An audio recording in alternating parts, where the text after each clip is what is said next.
я попал в Вашингтон, музей Коркоран. Через ту же мясорубку пропускать, через которую его когда-то пропустили. Если ты вот что-то одно делаешь, у тебя почерк возникает. Я такой же особенный для них, как они особенные для меня. Хороший плакатист, ну зачем-то стал писать картину. Шишкин писал с натуры, но он приходил с топором, и если ему какая-то ветка не нравилась, он залезал на дерево и срубал эту ветку. Шкала глаза. Зрение обманывает. Если будет в год хотя бы по одной картинке продаваться, я уже выживаю. Я думаю, о, блин, так это же моя такая же картина. Только он изобразил, с фотографии срисовал. Твои работы висят в Русском музее, в Третьяковке.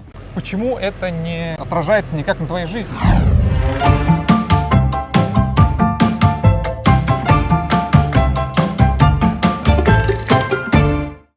У них ты только начал рисовать, да, тебя ведут.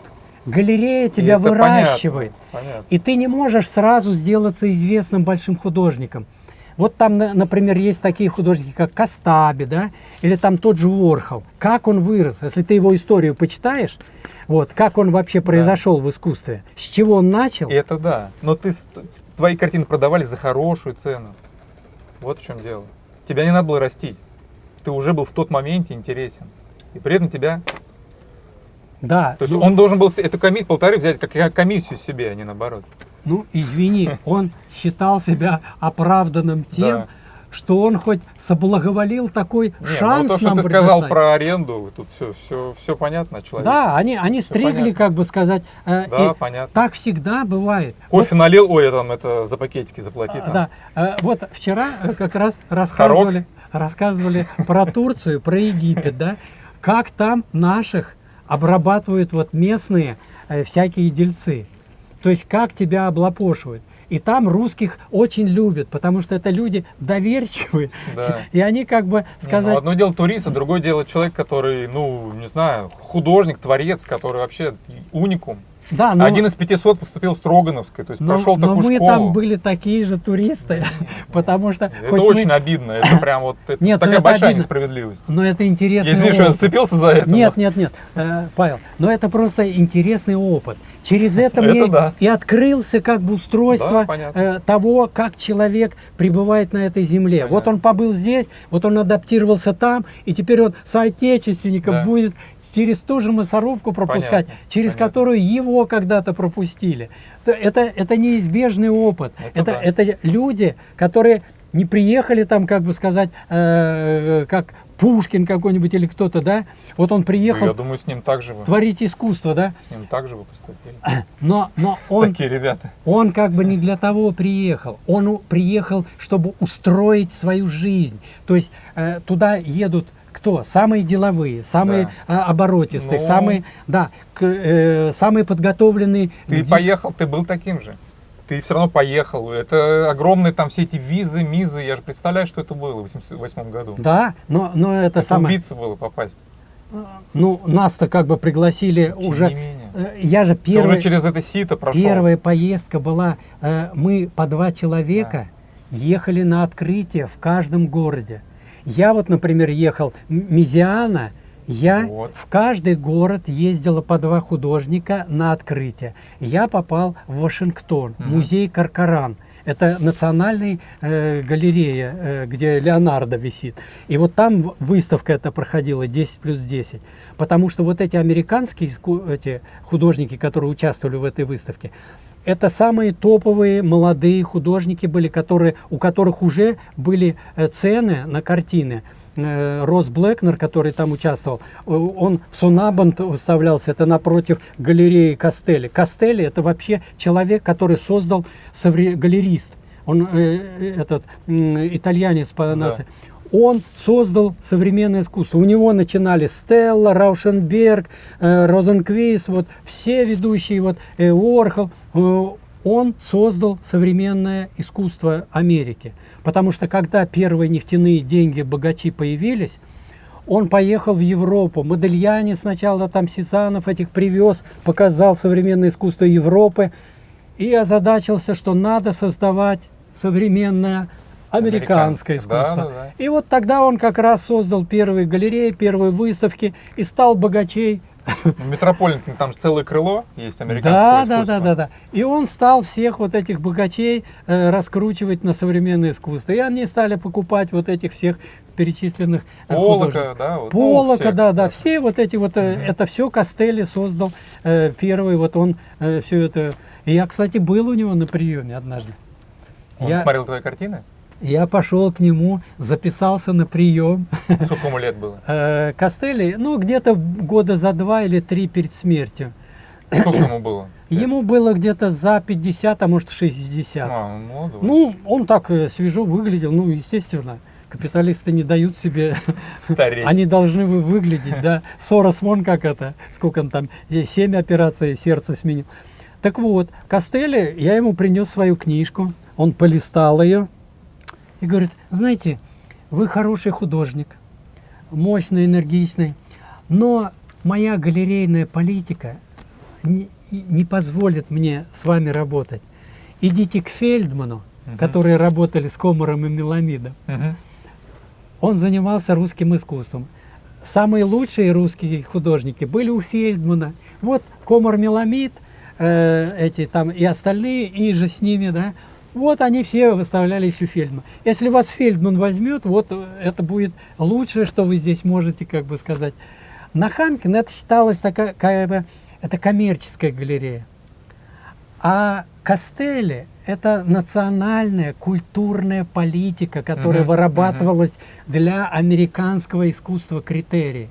И то есть вот эти все галереи ведущие, Сонабон, потом Костелли, потом еще там, вот, которые он сюда потом приезжал, я забыл его имя, он здесь галерею уже после когда сюда деньги нефтяные пошли, они все сюда стали эти выставки привозить. Даже вот те, кто в 10+10 участвовал, Росс Блэкнер, потом Питер Хелли, они здесь выставлялись у нас. Ну да. Даже выставки у них были, вот сейчас в русском, в Эрмитаже, у них есть отдел современного искусства. И Питер Хелли выставлялся там. Это как раз тот, который был в 10+10, участвовал вот в том. А что он делает? Он кубики рисует цветные, вот такие, знаешь, там. Мгм. А пишет, что это коммуникация, это Понятно. современная Ну там да, цивилизация. можно это вертеть Да, чего там угодно. крутят совершенно можно любое. Но там как бы основано на знаке. Вот ты начал как бы вот как Поллок, вот он начал Мгм. брызгать на Да. холст. Все, он взлетел мгновенно. Или Баския, вот это, ну у нас его Баскват называют. Да, да, да. Баския, вот это вот, с Орхолом он потом как бы скорешились, они выставку сделали, он как бы преемственность свою как бы хотел узаконить. Вот он тоже начал вот эти заборные граффити граффити, рисовать, да, вот такой граффити. сплошной поток. Но все равно, если ты вот что-то одно делаешь, у тебя почерк возникает. Да. И как бы там ни шло, вот ты спрашивал, как я себя, как бы сказать, ощущаю комфортно среди современного неакадемического искусства. Очень легко. Почему? Потому что я такой же особенный для них, как они особенные для меня. Они не рисуют академически, но я могу высказываться на этом языке, если я буду интерпретировать изображения. Не просто вот как академисты поступали, сцену из жизни выхватывали, скажем, там вот, ну, Стажаров, например, он приезжал в деревню, да, и вот на закате эти дома бревенчатые рисовал, да, солнце, все. То есть выхватывал кадр полный из жизни, но он его композиционно, академически располагал. То есть композиционные навыки все там есть, присутствие картинного, как бы сказать, характера. У меня они не академические картины, это плакаты, потому что в одной какой-то критике кто-то написал, хороший плакатист, но зачем-то стал писать картины. Мгм. То есть, да, у меня они, как бы сказать, запоминающиеся, и они, образ считывается, выхватывается глазом раз. Кстати, Васильев Репину подсказал Бурлаков. Если ты посмотришь на эскизы Репина, как он рисовал Бурлаков, он же ходил там, с ним был Васильев. Мгм. И у него сначала не получалась картина, знака не получалось. А Васильев ему сказал, говорит, чем проще, тем выразительнее. И когда он их собрал вот это в кучу, Да, да. и у него получилась выразительная картина. То есть, наверное, в реальности они не так были кучно. Нет, конечно. Было неудобно же. А потом, с какого ракурса взять? И вот как раз Конечно. Репин брал очень фрагментарный, рассыпанный такой образ. Они там переходят лужу какую-то по берегу, так и тянут там это все. Но вот после Васильева, когда он ему что-то посоветовал, Васильев был очень умный художник. В 23 года умер. Что это такое? Это же мальчишка Да, по вообще, сегодняшним да, счетам. Конечно. Вот. А какие он пейзажи написал? Это же просто... Вот у него эпический пейзаж. Это тоже уже не академическая картина.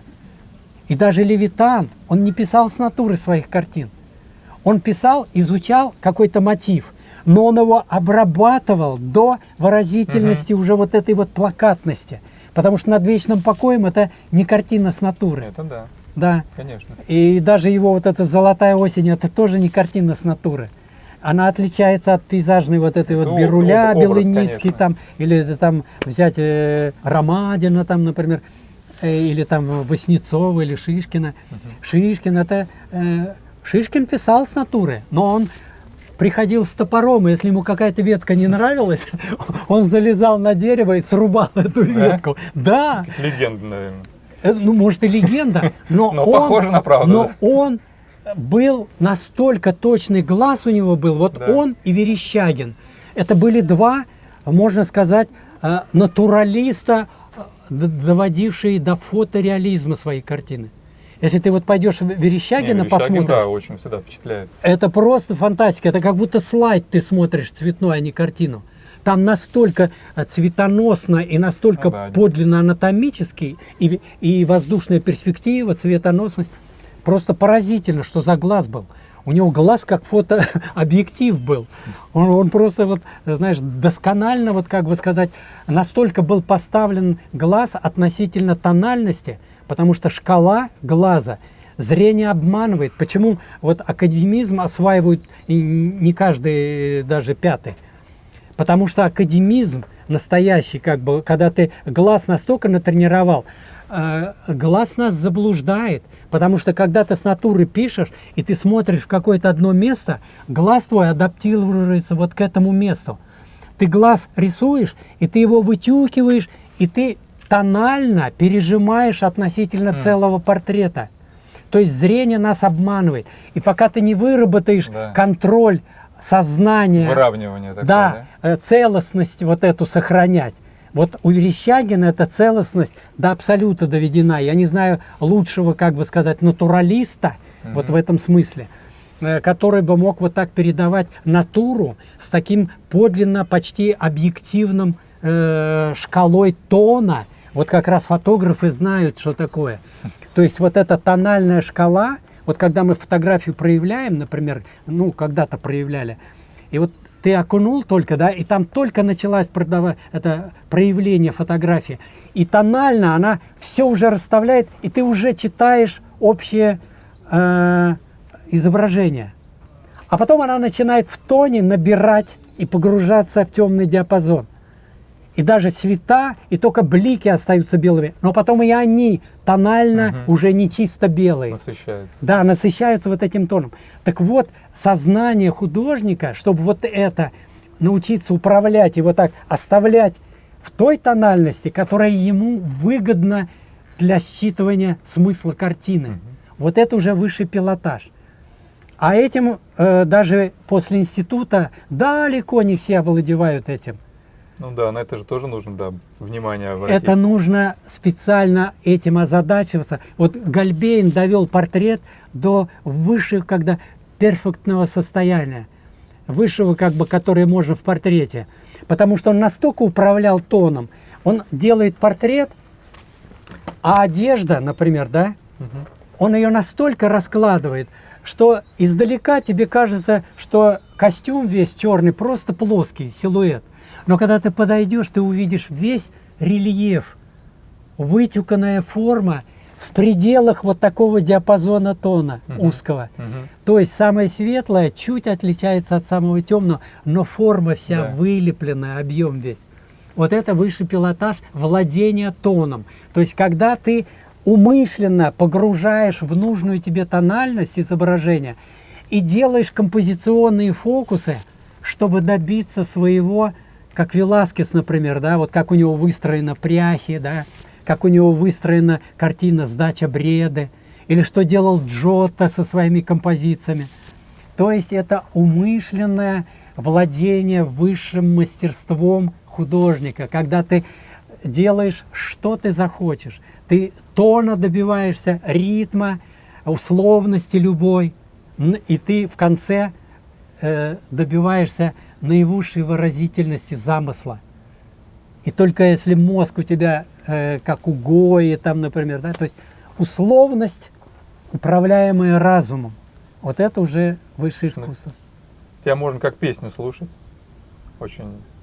Нет, ну Ты, это... ну, потому что, да, ты в теме, и ты можешь все это Ну, это как бы неизбежные... рассказать невидимое. Да, скажем это, так. это неизбежные, как бы сказать, профессиональные штуки, которые скрываются от начинающего. Потому что пока ты овладеваешь вот этим вот, ты не сразу доходишь до того, как этим можно распоряжаться, когда ты уже, как Плисецкая, например, да, которая настолько оттренировала свое тело, что она могла выразить танцем любое настроение, там, ручей изобразить, я не знаю, превосходное настроение, угрюмое, там, какое угодно, станцевать его.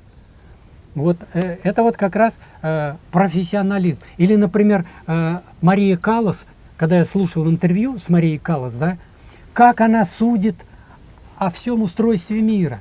То есть человек, который профессионально овладевает каким-нибудь предметом, там, голосом или флейтой, или скрипкой, он уже по-другому судит о структуре мира. Он замечает ее О космосе. усложненность, скажем Да, так. он видит ее составные части, но не теряет при этом целых обобщений целостности мира. И вот искусство чему учит? Оно учит целостно осмысливать этот космос. И находясь, как бы сказать, в его каких-то деталях, понимать через деталь, как сказала Цветаева, и в единой горсти бесконечность и небо в чашечке цветка. То есть через вот это вот маленькое увидеть структуру космоса. Вот это вот и есть, мне кажется, искусство, что в стихах, что в музыке, что в изобразительном. Когда ты понимаешь и овладеваешь профессионализмом для того, чтобы быть свободным, изъясняться на любые темы. Я как бы к себе отношусь как к персонажу своих же картин, то есть это я себя ощущаю как и инструмент, как какую-то пробирку или лакмусовую бумажку, которым я пробую как бы эту жизнь. Слушай, Вот она меня втягивает в какие-то вот, допустим, поездка в эту Америку, да, вот получилось. Да я в жизни не мечтал куда-то там выехать, а уж тем более мигрировать. Нет, для меня это было, предоставлялась возможность увидеть, как человек существует на этой советский человек земле. вообще довольствовался малым, конечно, там каких особых, но Потому что время же идет. я, как бы сказать, привык существовать один, выживать, как бы, потому что так вот Это хорошо, у меня но устроилось по жизни. Да, но ты вот говоришь, я вот такой аскет, я служу искусству, но при этом ты рисуешь картины, да, которые там, ну, хочешь, чтобы их там продавали и прочее. Вот к нашему разговору, вот, наверное, ты знаешь, да, такой сайт? Да, какой? Вот. Владей, да. Вот есть картины. Слушай, Смотри, да. Вот, часть из них, там сейчас на продаже 2 находятся, остальные проданы. То есть вот тут порядка, ну там дюжины работ. Вот. Цены, ну, такие там 15, там 10-15 тысяч. долларов, да. Ты что-то получаешь с этого? Ну, конечно, да. Ну, здесь Это нормально? Сейчас для меня это единственное, как бы, ну что, пенсия, сейчас 20 тысяч пенсия. Это считается большая пенсия. А в деревнях там живут 12, а то и 10. Это понятно, но мы-то не в деревне. Я к тому, Мы что это не в деревне. Ты художник, ты как бы ты вообще выше всей деревни. Ты вот, Ну, ты меня вот прям спасает. сравниваешь себя с Нет, этим. ну меня это спасает. Ну, то есть Я не отношусь достойно, как-то... здесь оплачивают достойно, да? Ну, я не буду там как бы Ну, уже по спрашивать, крайней там, мере, да. на это запросто я выжить могу. Если будет в год хотя бы по одной картинке продаваться, Да. я уже выживаю. Потому что мне не для того, чтобы Там там... есть старые работы. Знаешь, а? Там есть старые работы, какой-нибудь 86-го года. А как они? Это ты им передавал? Нет, некоторые работы попадают уже не от того, что я их сдавал. И ты с них ничего не получаешь? Я с них процент получаю, 3%. А вот это, например, девочка, вот это в этих в язвах, это называется картина проказа. Да. Это как бы... 86-го, по-моему. Да, это 86-й или 85-й даже год. Это одна из самых первых картинок, которые, когда Мы ее покажем потом. Сережка приехал с Востриковым, и я им показал вот картинку, потом графику я наделал. Так Коля сказал: Алексей, ты сделал творческий подвиг. То есть для меня это было, они уехали туда, я остался здесь, и вот год мы не виделись, и для меня вот это был как бы экзамен. Они приехали, я их считал, и до сих пор считаю, высшим как бы моими судьями. То есть вот они могут сказать, у меня получается что-то с искусством или нет. И Коля тогда меня похвалил и сказал: ты сделал за год творческий подвиг. Потому что я им 70 графики показал, 70 листов вот такого размера. Ну смотри, ты вот говоришь, да, вот о том же синтезе, например, да, Да. вот, что они там важные люди, могут оценить, но ты сам,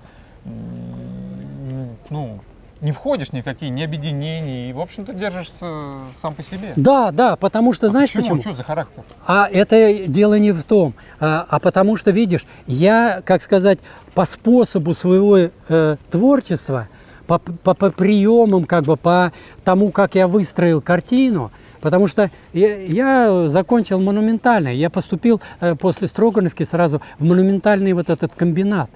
Но я там сделал всего 2 работы. Это барельеф Ленина на доску почета и в Набережные Челны, это где вот родина Шишкина, его там музей есть.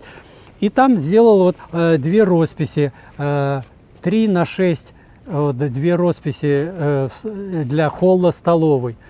То есть актовый зал такой. В стиле его? В стиле художника? Что? В стиле художника? Ну, нет, в своем, как я всегда рисую, но только это такие росписи. Я там изобразил как бы 30-е годы в белых одеждах, танцуют вот такое сталинское время, танцы молодежи. Там как тоже бы. какой-то был посыл, или такой ты все-таки более... Нет, там есть тоже посыл, то есть они уже были... Сейчас там есть эта работа. Да, может быть, висят еще до сих пор. Это было 83-й год или 4-й максимум. Вот. Но эти работы уже были выстроены с тем же взглядом и с тем же приемом, которым я потом писал вот эти уже свои творческие, как бы, сугубо картины. А там я как бы мог допущения использовать в своих интересах. То есть зашифровать вот эту сталинскую как бы атмосферу.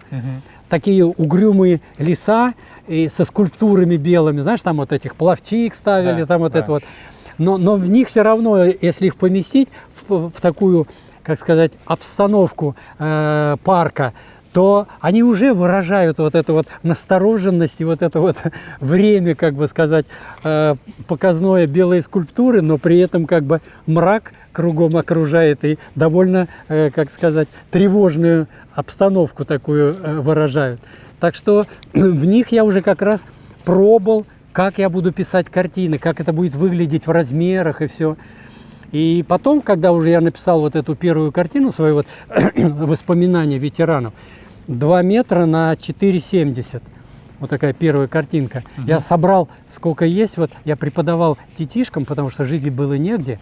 И я прямо жил там при вот этом вот мастерскую дали мне, чтобы я детям преподавал. Я там же спал и там же нарисовал. Собрал все планшеты метр на метр вот такие. Из них вот так собрал вот этот холст 2 метра на 4,70. Ты вообще любишь руками работать? Да, я потому что в деревне все делал. От меня отец даже прятал топорик, потому что я все косяки порубил. Я все время делал кораблики, эти самые самострелы, луки, рогатки, в общем, трактор. Я даже игрушки себе, у меня не было игрушки, я сам себе делал игрушки. И ходил на пилораму, набирал кубиков там, и из них делал это самое... тракторы, машины, экскаваторы, веревочки у меня были, они даже у меня двигались. То есть я себе делал игрушки полноценные, но деревянные. Ну, вот. Я знаю, что ты сделал огромный мольберт Николая Вострикова, он до сих пор это помнит. Ты помнишь это? Он прям Для него это было каким-то событием большим. Какой-то огромный мольберт. Да, что-то делал, А помню. зачем?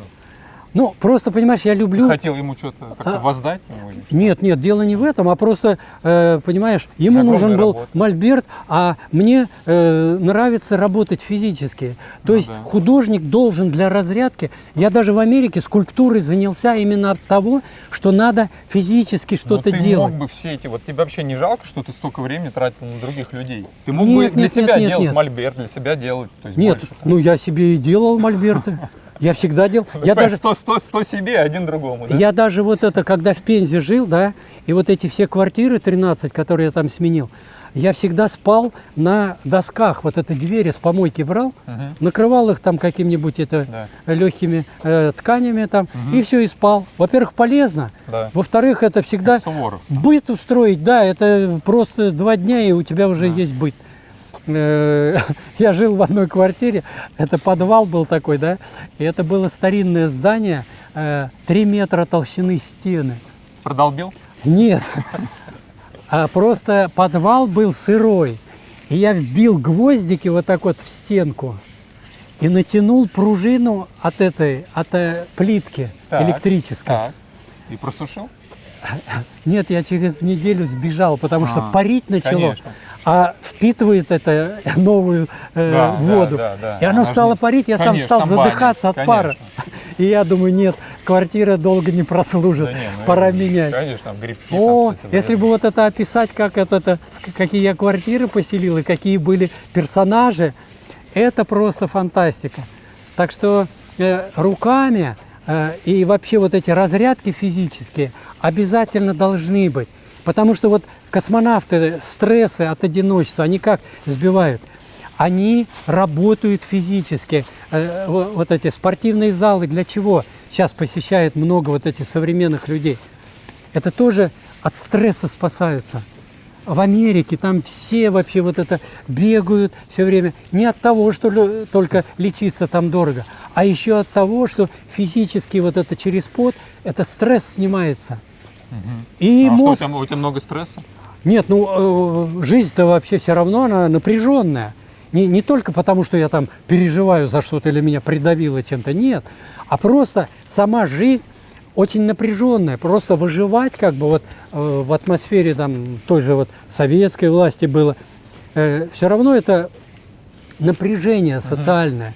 И когда ты как бы только начинаешь... А сильно вас давило? Было там вот, какие-то, не знаю, с официальными властями там столкновения, с КГБ каким-нибудь? Ну, у Кольки было. А у тебя?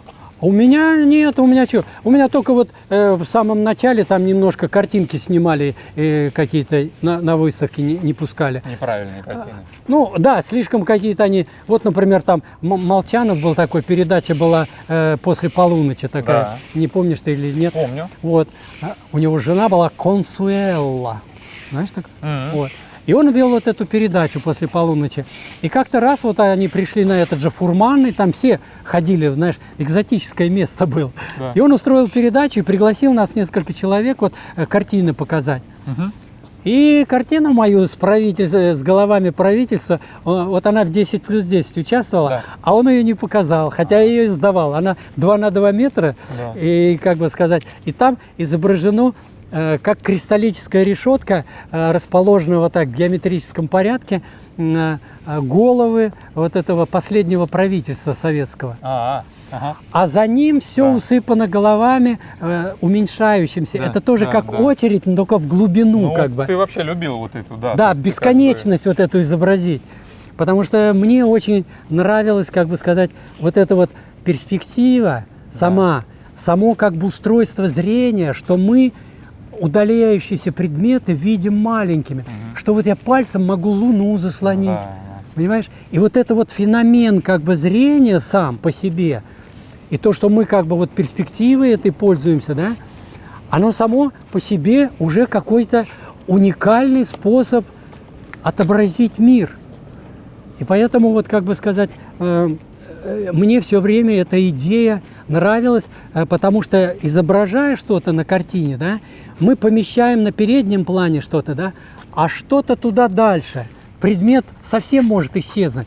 Вот Ну как да. показывают сейчас часто, спутник улетает как бы в космос, да, и Земля сначала крохотной становится, точкой, и потом совсем исчезает. То есть вот эта бесконечность, это какая-то вообще будоражащая сознание вещь. Она как-то не поддается до конца правильному осмыслению. Мы не можем как-то с ней сладить нашими конечными мозгами. И поэтому вот, вот это вот, оно мне... И у меня много картин, выстроенных вот так. Либо фронтально как бы разворачивается как бы фрагмент какой-то протяженности. Перспективы Да, какой-то, да. либо вот в глубину, куда-то уходящую до бесконечности, вот это вот уменьшение лиц.